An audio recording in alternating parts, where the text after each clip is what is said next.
Hey guys, what's going on? Today we talk about another anime. Now today we'll be talking about My Hero Academia.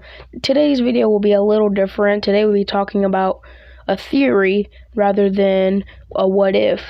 Now here's the thing, it's kind of like a what if, but what if Deku did have a quirk?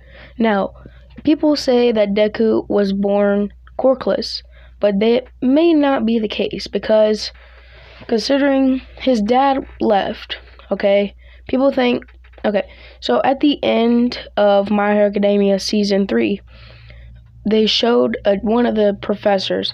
Now, in the beginning of My Hero Academia Season 1, first episode, when it was pronounced that Deku did not have a quirk. Now, that doctor was the same doctor or professor, whatever you want to call him. He was the same doctor that is at the end of My Hero Academia. Now, let's see. He might have had. Okay, so that doctor was working for All For One. So maybe because All For One has almost every quirk there is.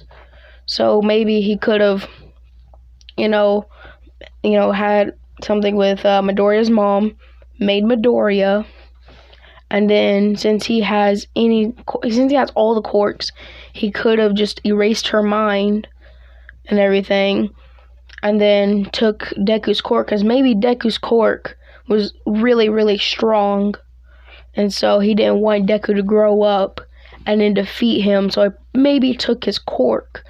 Now, this theory is kind of all over the place, so let's kind of piece it together one by one. So, let's see. Since the beginning of My Hero Academia, you see the doctor, and he tells them that, Deku doesn't have a quirk, and he shows them something about his pinky toe, and if he had a quirk, his pinky toe bone would look different. Now, that could have been a picture of anyone. Maybe they could have stolen a bunch of quirks and stuff like that. Now, as you progress through the show, he gets a quirk, okay?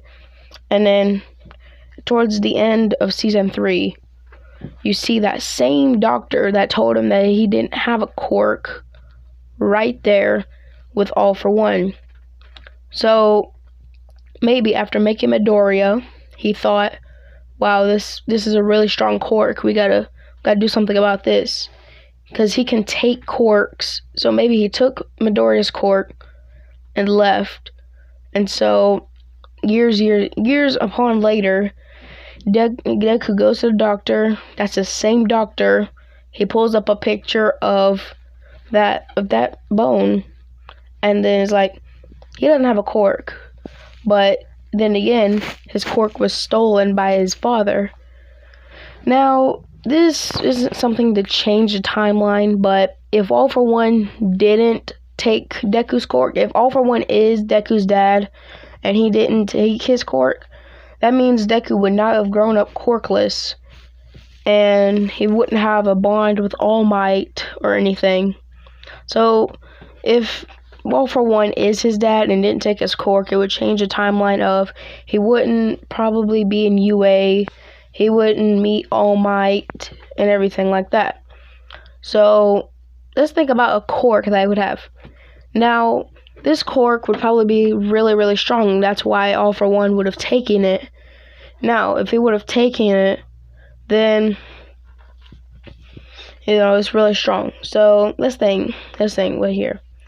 So, he took his quirk, left, probably erased his mom's mind, and then just filled something in her mind to make her think that his dad just left, rather than his dad was someone evil than that. So that could be a possibility. So, or this could be another possibility, is that, well, this really couldn't be a possibility, but I'm thinking of this, so we're gonna say it. All For One could have transformed into, because All For One has every quirk there is. So, he could have transformed into that doctor, taken Deku's quirk without them knowing, and then left. that could be a possibility. But here's the thing: the doctor's there at the end of season 3. That can't be him because he was there with All For One. So that's a small possibility, but it's probably not a really good possibility. But anyways, I will make a part 2 to this. Leave a like if you want a part 2. And we've already reached 5 minutes. So hey, this has been Anime Jumper. Remember, keep cool, watch anime. Peace out.